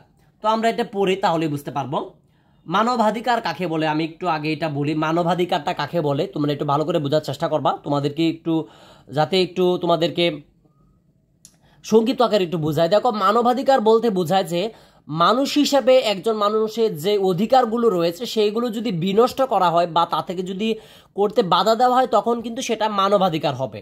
আশা করি তোমরা বুঝতে পেরেছো। এখন আমি তোমাদেরকে বই থেকে পড়াবো। তো দেখো, 1948 সালে 10 ডিসেম্বর জাতিসংঘ মানবাধিকার সার্বজনীন ঘোষণাপত্র অনুমোদন করে। এই যে এটা কিন্তু মাস্ট তোমাদের অনেক অনেক ইম্পর্টেন্ট। 1980 সালে, এটা তোমরা এখনই দাগিয়ে নাও আমার সাথে সাথে এবং এটা এখনই মুখস্থ করো যারা মুখস্থ করনি। 1948 সালের 10 ডিসেম্বর জাতিসংঘ মানবাধিকার সার্বজনীন ঘোষণাপত্র অনুমোদন করে। কত সালে? 1948 সালের 10 ডিসেম্বর। এটা মুখস্থ করো। এটা তোমাদের কিন্তু পরীক্ষায় সংক্ষিপ্ত প্রশ্ন থাকতে পারে, বহু নির্বাচনীয় থাকতে পারে এবং শূন্যস্থান পূরণও কিন্তু থাকতে পারে। এই ঘোষণাপত্র অনুযায়ী জাতি, ধর্ম, বর্ণ, বয়স, নারী পুরুষ, আর্থিক অবস্থা ভেদে বিশ্বের সব দেশে সকল মানুষের কিছু অধিকার আছে। পৃথিবীর প্রত্যেকটা দেশে আছে, কিন্তু প্রত্যেকটা দেশ অনুযায়ী কিন্তু তাদের যে নাগরিক রয়েছে বা মানুষ রয়েছে প্রত্যেকটা দেশেরই কিন্তু তাদের যে মানবাধিকার রয়েছে, তাদের কিছু অধিকার রয়েছে মানুষ হিসেবে। এই অধিকারগুলো হচ্ছে মানবাধিকার। এই দেখো, মানবাধিকার কাকে বলে? মানবাধিকার কাকে বলে তোমাদের পরীক্ষায় সংক্ষিপ্ত প্রশ্ন আসতে পারে। তুমি লিখবে যে মানুষের তোমরা এই বইটাই লিখবে যে এভাবে লিখবে, বিশ্বের সব দেশের সকল মানুষের কিছু অধিকার আছে। বিশ্বের সব দেশের সংক্ষিপ্ত প্রশ্ন আসে, এভাবে লিখবে বিশ্বের সব দেশের সকল মানুষের কিছু অধিকার আছে। এই অধিকারগুলো হচ্ছে মানবাধিকার। আশা করি তোমরা বুঝতে পেরেছো। নিচের ছক থেকে কয়েকটি মৌলিক মানবাধিকার জেনে নিই। এই ছকটাতে আমরা এখন পড়বো যে আসলে মানবাধিকার কি। এগুলো পড়লে কিন্তু আমরা বুঝতে পারবো যে মানবাধিকার কি। আমি তো আগে তোমাদেরকে বলেছিলাম মানুষের যেই অধিকারগুলো রয়েছে সেগুলো থেকে যদি মানুষ বঞ্চিত হয় তাকে বলা হয় মানবাধিকার।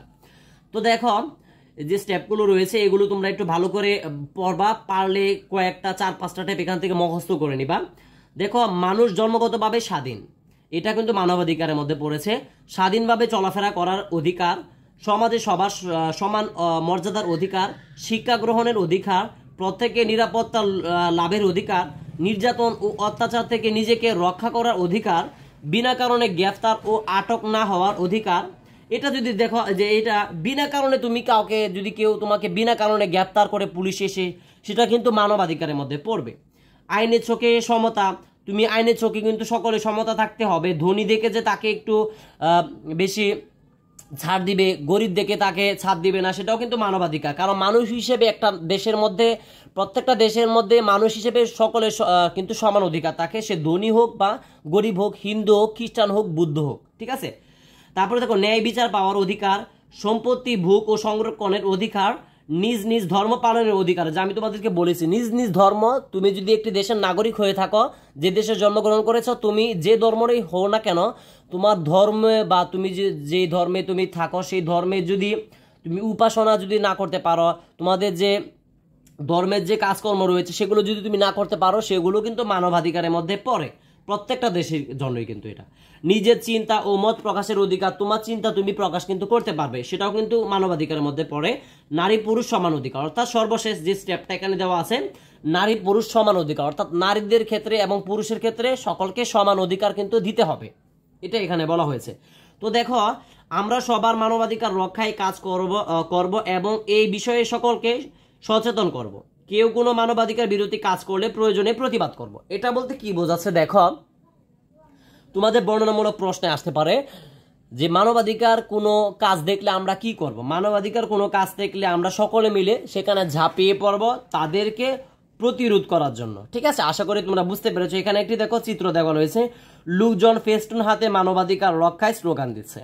অর্থাৎ মানবাধিকার হলো তোমাদের যে অধিকারগুলো রয়েছে মানুষ হিসেবে, সেই অধিকারগুলো থেকে যদি বঞ্চিত হয় সেটাকে মানবাধিকার বলে। এবং মানবাধিকার করার জন্য কিন্তু এখানে দেখো লোকজন ফেস্টুন হাতে মানবাধিকার রক্ষায় স্লোগান দিচ্ছে। দেখো এখানে ফেস্টুনে লেখা আছে, একটু ভালো করে যদি দেখো, শিশু শ্রম বন্ধ করা হোক, এখানে দেখো একটা লেখা আছে শিশু শ্রম বন্ধ করা হোক, নারী নির্যাতন বন্ধ করা হোক, এগুলো কিন্তু এখানে লেখা আছে। আশা করি তোমরা বুঝতে পেরেছো। তো দেখি আমরা এখানে যে একটি ঘ যাচাই করি, এখানে দেখি সঠিক উত্তরে পাশে টিক চিহ্ন দেওয়ার জন্য দেখি আমরা এটা কি, স্বাধীনভাবে চলাফেরার অধিকার কোনটি? স্বাধীনভাবে চলাফেরার অধিকার কোনটি? মানব পাচার, যে কোনো স্থানে যেতে পারা, রপ্তানি আমদানি। এটা উত্তর হবে খ নাম্বার, যে কোনো স্থানে যেতে পারাটা কিন্তু আমাদের এটি একটি অধিকার, ঠিক আছে। স্বাধীনভাবে চলাফেরা অধিকার কোনটি? হলো যে কোনো স্থানে যেতে পারা, অর্থাৎ মানুষ জন্মগতভাবেই স্বাধীন, ঠিক আছে। আশা করি বুঝতে পেরেছ। তারপরে আমরা চলে যাচ্ছি 2 নাম্বার স্টেপে। 2 নাম্বার, অটিস্টিক শিশুর অধিকার। অটিস্টিক শিশু কারা আমি আগে সেটা বলি তোমাদেরকে, যাতে করে একটু বুঝতে পারো। অনেকে হয়তো অটিস্টিক কি সেটা বুঝো না। অটিস্টিক বলতে দেখবা যে তোমাদের বিদ্যালয়ে বা তোমাদের আশপাশে দেখবা কোনো না কোনো বাচ্চা একটু অন্যরকম, সে তাকিয়ে তাকিয়ে শুধু উপর দিকে বা নিচের দিকে তাকিয়ে থাকে, তোমার দিকে তুমি যদি সামনে তাকিয়ে থাকো, দাঁড়িয়ে থাকো, তোমার দিকে তাকায় না, অন্য দিকে তাকিয়ে থাকে, একটা কথা বারবার বলে, কথা বলতে চায় না, খেতে চায় না, সবার থেকে একটু আলাদা থাকবে, ভিন্ন থাকবে, তাকে বলা হয় অটিস্টিক বা মানসিক প্রতিবন্ধী বা প্রতিবন্ধী। ঠিক আছে, তো দেখো এখানে প্রতিটি শিশুই একে অপরের থেকে আলাদা। প্রত্যেকটা শিশুই বা প্রত্যেকটা মানুষই কিন্তু একে অপরের থেকে একটু আলাদা হয়। কেউ চঞ্চল, কেউ শান্ত, কেউ ভিড়ে থাকতে ভালোবাসে, কেউ একা থাকতে ভালোবাসে। দেখো অনেকে আছো তোমরা খেলাধুলা খুব পছন্দ করো, আবার অনেকে কিন্তু খেলাধুলা পছন্দ করো না। তবে আমাদের সবারই নিজের মতো থাকার অধিকার কিন্তু আছে। যেহেতু এটা মানবাধিকার নিয়ে আলোচনা করা হচ্ছে, আমাদের সকলেরই কিন্তু নিজের মতো থাকার অধিকার রয়েছে, আমি খেলি বা না খেলি। উদাহরণ হিসেবে আমরা অটিস্টিক শিশুদের কথা জানতে পারি। অটিস্টিক শিশুরা অটিজম সমস্যায় আক্রান্ত। ভেরি ভেরি ইম্পর্ট্যান্ট একটা প্রশ্ন। অটিস্টিক শিশুরা তোমাদের পরীক্ষায় সংক্ষিপ্ত প্রশ্ন আসতে পারে বা বহু নির্বাচনে আসতে পারে। অটিস্টিক শিশুরা কোন রোগে আক্রান্ত? উত্তর হবে অটিজম সমস্যায় আক্রান্ত। অটিজম কোনো মানসিক রোগ নয়, মস্তিষ্কে একটি বিকাশগত সমস্যা। এটা তোমাদের সংক্ষিপ্ত প্রশ্নে আসতে পারে যে অটিজম মানসিক রোগ নয়, এটা বুঝিয়ে বলো। এটা উত্তর হবে কিন্তু মস্তিষ্কের একটি বিকাশগত সমস্যা, মানে তাদের মাথার একটি বিকাশগত সমস্যা। এ ধরনের শিশুদের দলে কাজ করতে অসুবিধা হয়, তারা সকলের সাথে কাজ করতে পারে না মিলেমিশে। অন্যের সংস্পর্শে তারা আটকে উঠে, তাদের ভাষার ব্যবহারও ভিন্ন, তারা একই কাজ একটানা করতে থাকে, তাদের বিশেষ যত্ন নিলে তারাও স্বাভাবিক বিকশিত হওয়ার সুযোগ পাবে। অর্থাৎ দেখবা যারা অটিস্টিক রয়েছে তারা এক কাজ বারবার করতে থাকে, একটা কাজই বারবার করে থাকে, এটা এখানে বলা হচ্ছে। তো অটিস্টিক শিশুরা আসলে কি কি করে না করে, তাদের কিন্তু এখানে কিছু বৈশিষ্ট্য আছে, 1 2 3 4 5 6 7, এখানে 7টা বৈশিষ্ট্য কিন্তু অলরেডি এখানে দেওয়া আছে। তো 7টা বৈশিষ্ট্য থেকে আমি তোমাদেরকে সবার শেষে বৈশিষ্ট্যটা একটু বলি। দেখো, কোনো অটিস্টিক শিশু চমৎকার প্রতিভার অধিকারী হয়। কোনো অটিস্টিক থাকতে পারে কিন্তু সে অধিকার হয় চমৎকার প্রতিভার, যেমন ছবি আঁকা, অঙ্ক করা বা গান গাওয়া। কিছু অটিস্টিক শিশু রয়েছে যারা ছবি আঁকতে পারে অনেক সুন্দর, অন্যান্য শিশুদের থেকে অঙ্ক করতে পারে, মানে গণিত করতে পারে, এবং তারা গানও গাইতে পারে। তাহলে দেখো এখানে এগুলো তোমরা সবগুলো পড়ে নিবা। ঠিক আছে, তাহলে একটি অটিস্টিক শিশুর সাথে ক্লাসে কেমন ব্যবহার করা উচিত? দেখো এখানে কিন্তু প্রশ্নবোধক চিহ্ন দেওয়া আছে। আমি বলবো, আমার উদ্দেশ্যে বা তোমাদেরকে আমি সাজেস্ট করব, অটিস্টিক শিশুদের সাথে কখনোই খারাপ আচরণ করবা না, তাদের সাথে মিলেমিশে থাকতে চেষ্টা করবা। তার মাধ্যমে কিন্তু আমাদের সমাজটা আরও এগিয়ে যাবে, তারাও কিন্তু ক্লাসে পড়তে ভালো লাগবে। তাদের সাথে যদি তাদেরকে তোমরা বিরক্ত করো তাহলে কিন্তু তারা অনেক উত্তেজিত হয়ে যায়। আমাদের বুঝতে হবে তারা আলাদা এবং তাদের ধৈর্য শক্তি অনেক কম। আমাদের উচিত সবার সাথে মিলেমিশে থাকা। আমরা এমন আচরণ করব না যাতে তারা কষ্ট পায় এবং উত্তেজিত হয়ে যায়। আমি তোমাদেরকে এইমাত্র যেটা বললাম সেটাই। তারপরে দেখি এখানে ঘ নাম্বার যেটা আছে, ঘ যাচাই করে সঠিক উত্তরের পাশে ঠিক চিহ্ন দাও। অটিস্টিক শিশুরা কোন ক্ষেত্রে দক্ষ থাকে? আমি কিন্তু একটু আগে তোমাদেরকে দেখিয়েছিলাম অটিস্টিক শিশুরা কোন কাজে দক্ষ। অলরেডি হয়তো তোমরা অনেকে জানো বা বুঝতে পেরেছো, ক খ গ গ, গণিত, সাঁতার, রান্না, দৌড় কোনটা হতে পারে, এই যে আমরা এখানে পড়েছি। অটিস্টিক শিশুরা ছবি আঁকা, অঙ্ক করা বা গান গাওয়া। দেখো এখানে লিখেছে অঙ্ক, কিন্তু এখানে দেওয়া আছে গণিত। তো তোমাদের অঙ্ক আর গণিত যেহেতু এক, তোমাদেরকে অবশ্যই গণিত দিতে হবে। ঠিক আছে, তোমরা এমন বোকামি করলে হবে না যে আমি তো পড়েছিলাম অঙ্ক, কিন্তু এখানে তো দিয়েছে গণিত। কিন্তু এটা মাথায় রাখতে হবে, অঙ্ক আর গণিত কিন্তু একই বিষয়। ঠিক আছে, সেই কারণে তোমাদেরকে কটা দিতে হবে। আশা করি বুঝতে পেরেছ। তারপরে আমরা দেখি 3 নাম্বার স্টেপে আছে শিশুদের মানবাধিকার লঙ্ঘন। তো শিশুদের মানবাধিকার লঙ্ঘন কি, এটা আমরা পড়লে এখন আমরা বুঝতে পারবো। দেখো আমাদের সমাজে শিশুদের মানবাধিকার লঙ্ঘনের কয়েকটি উদাহরণ পড়ি। দেখো এই যে এখানে 1 নাম্বার একটা স্টেপ আছে, অনেক শিশু তাদের পরিবারের অসচ্ছলতার কারণে শিক্ষার অধিকার থেকে বঞ্চিত। দেখবা অনেক পরিবার মধ্যে অনেক শিশু রয়েছে যারা খুব গরিব থাকে, পরিবারও গরিব, তারা পড়ালেখা করতে পারে না, তাদের পরিবার যে টাকা পয়সা তাদের পরিবারে নেই, তারা অনেক গরিব, সে কারণে সেটা কিন্তু মানবাধিকার হচ্ছে। অনেক শিশু ক্ষেত খামারে, ইটের ভাটায়, দোকানে, কলকারখানায় কাজ করে।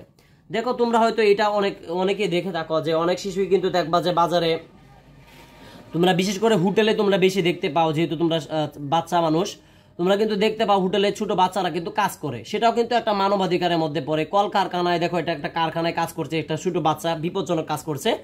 তো তো ওদের কলকারখানায় কিন্তু ছোট বাচ্চারা কিন্তু কাজ করে থাকে, এটাও কিন্তু মানবাধিকার লঙ্ঘন। তারপরে দেখো পরিবারের সামর্থ্য না থাকায় শহরে অনেক শিশু গৃহহীন, পরিবারের সামর্থ্য না থাকায় শহরে অনেক শিশু গৃহহীন হয়ে থাকে, এটাও মানবাধিকার। অনেক সমস্যায় অনেক সময় সামান্য কারণে বা বিনা কারণে শিশুদের শারীরিক নির্যাতন করা হয়, এতে তাদের মানবাধিকার লঙ্ঘিত হয়। দেখো অনেক সময় ছোট যারা বাচ্চা থাকে কাজকর্ম করে দোকানপাটে বা কলকারখানায়, তারা সামান্য যদি একটা ত্রুটি করে বা ভুল করে তাদেরকে কিন্তু প্রচুর পরিমাণ পিটানো হয় বা মারা হয়। অনেক সময় শিশুদের বিদেশে পাচার করে দেওয়া হয়, এটি মানবাধিকার বিরোধী। অনেক সময় ছোট বাচ্চাদেরকে বিদেশে কিন্তু রপ্তা বা পাঠিয়ে দেওয়া হয়, বিক্রি করে দেওয়া হয়। আশা করি তোমরা বুঝতে পারছো এই পর্যন্ত। তারপরে দেখি এছাড়া মানবাধিকার বিরোধী আরও অনেক কাজ আমাদের সমাজে ঘটছে। মানবাধিকার রক্ষায় আমাদের সচেতন হতে হবে এবং প্রয়োজনীয় যথাযথ কর্তৃপক্ষকে জানাতে হবে। অর্থাৎ এটা মানে তোমাদেরকে যেটা বোঝাচ্ছে সেটা হলো, আমরা যেখানে দেখবো যে মানবাধিকার কোনো বিরোধী কোনো কাজ হচ্ছে, আমরা সাথে সাথে অ্যাকশন নিতে হবে, তাদের বিরুদ্ধে সোচ্চার হতে হবে। তারপরে দেখি আমরা 4 নাম্বার নারী অধিকার লঙ্ঘন। নারী অধিকার লঙ্ঘন এটাও একটা মানবাধিকার। আমরা এটা পড়ি স্টেপটা, আশা করি বুঝতে পারবো। আমাদের সমাজে কিভাবে মেয়েরা তাদের অধিকার থেকে বঞ্চিত হচ্ছে তা জেনে নিই। মূলত আমাদের দেশে যে মেয়েরা রয়েছে বা নারীরা রয়েছে, তারা কিভাবে যে তাদের যে অধিকারগুলো রয়েছে পুরুষের সমান যে তারা অধিকার পাচ্ছে না, সেগুলো আমরা এখন আলোচনা করব। মেয়েরা ছেলেদের মতো শিক্ষার সমান সুযোগ পায় না। দেখো মেয়েরা যতটুকু ছেলেরা যতটুকু শিক্ষার অধিকার পায় ততটুকু কিন্তু মেয়েরা পায় না, এটাও একটা মানবাধিকার লঙ্ঘন। চাকরির ক্ষেত্রেও মেয়েরা পিছিয়ে থাকে, চাকরির ক্ষেত্রেও কিন্তু মেয়েরা কম চাকরি পায়, ছেলেরা একটু বেশি পায়, সেটাও মানবাধিকার লঙ্ঘন। কাজের ক্ষেত্রে মেয়েরা ছেলেদের মতো সমান পারিশ্রমিক পায় না। এটা বলতে বোঝাচ্ছে, তুমি যদি একটা জিনিস লক্ষ্য করো, একই জায়গায় যদি একটা পুরুষ আর একটা মহিলা যদি কাজ করে বা একটা মেয়ে কাজ করে, সেখানে ছেলেদেরকে একটু টাকা বেশি দেওয়া হয়, মেয়েদেরকে একটু টাকা কম দেওয়া হয়, কিন্তু কাজ কিন্তু সমান, দুজনই কিন্তু সমান কাজ করে, তারপরেও কিন্তু সেটা করা হয়, এটাও মানবাধিকার লঙ্ঘন। তারপরে দেখো বাড়ির কাজে সহায়তা কর্মীদের যথাযথ পারিশ্রমিক, খাবার ও স্বাস্থ্যসেবা পায় না। দেখো বাড়িতে যে কাজ করে কাজের মেয়েরা, সেটা কিন্তু পারিশ্রমিক যতটুকু টাকা দেওয়ার প্রয়োজন, পয়সা দেওয়ার প্রয়োজন ততটুকু দেয় না, ভালো খাবার দেওয়া হয় না, স্বাস্থ্য সেবা পায় না, ভালো মতো তারা থাকতে পারে না, নিচে ঘুমায় বা মানে একটা নিচে ঘুমানো মানে বিশ্রীভাবে তারা থাকে, তাদেরকে যত্ন নেওয়া হয় না, সেটা এখানে বলা হয়েছে। আশা করি এটা বুঝতে পেরেছো। তারপর বাড়িতে কাজে সহায়তা কর্মীদের অনেক সময় আমাদের দেশ থেকে অন্য দেশে পাচার করে দেওয়া হয়। যারা বাড়িতে থাকে কাজকর্ম করবে তাদেরকে বিদেশে কিন্তু পাচার করে দেওয়া হয়, বিক্রি করে দেওয়া হয়, ঠিক আছে, এটাও মানবাধিকার বিশাল বড় একটা লঙ্ঘন। এগুলো ভালো করে পড়বা, হ্যাঁ, এগুলো কিন্তু তোমাদের বর্ণনামূলক প্রশ্ন থাকতে পারে। অনেক সময় দেখো নারী ও শিশু পাচার, এই যে এই লোকটা দেখো সকলের চোখ বেঁধে রেখেছে, এখানে নারী রয়েছে এবং শিশু রয়েছে, এগুলো শিশু, তাদের চোখ বেঁধে রেখেছে, হাত বেঁধে রেখেছে, এবং এই যে লোকটা আছে এই লোকটা তাদেরকে পাচার করে দিচ্ছে, অর্থাৎ বিদেশে তাদেরকে পাচার করে দিচ্ছে কাজকর্ম করানোর জন্য, ঠিক আছে, বিদেশে নিয়ে তাদেরকে শুধু হালকা খাওয়ানোর মাধ্যমে অনেক কাজ করাতে পারবে, সেই কারণে তাদেরকে পাচার করে দিচ্ছে লুকিয়ে। অনেক সময় সামান্য কারণ কাজে সহায়তাকারী মেয়েকে নির্যাতন করা হয়। অনেক সময় সামান্য কারণে কাজে সহায়তাকারী মেয়েকে নির্যাতন করা হয়। এছাড়াও নারী ও শিশুদের বিদেশে পাচার করা হয়। অনেক ঝুঁকিপূর্ণ ও অমানবিক কাজ তাদের ব্যবহার করা হয়। এই ধরনের অন্যায় আচরণ আমাদের মেনে নেওয়া উচিত নয়, এটি মানবাধিকার বিরোধী কাজ। আমাদের উচিত মেয়েদের সমান অধিকার রক্ষায় কাজ করা। দেখো এখানে একটা ছোট চিত্র দেওয়া আছে, এই চিত্রটা যদি আমরা লক্ষ্য করি, গৃহকাজে সহায়তাকারীকে নির্যাতিত হচ্ছে, এই যে একটা কাজ করছে একটা মেয়ে, সেকে কিন্তু এখানে একটা পুরুষ এবং একটা মহিলা কিন্তু তাকে নির্যাতন করছে, দেখো মারতে যাচ্ছে, পুরুষটা ধরে রেখেছে হাতে এবং মহিলাটা তাকে মারতে যাচ্ছে এবং মেয়েটা হাতে বাঁচতে যাচ্ছে। আশা করি তোমরা বুঝতে পেরেছো।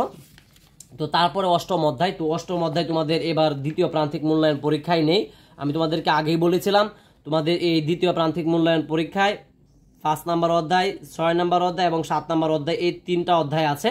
তো তোমাদের যে 100 নাম্বারের পরীক্ষা, 100 নাম্বারের কিন্তু তোমাদের পরীক্ষাটা হচ্ছে।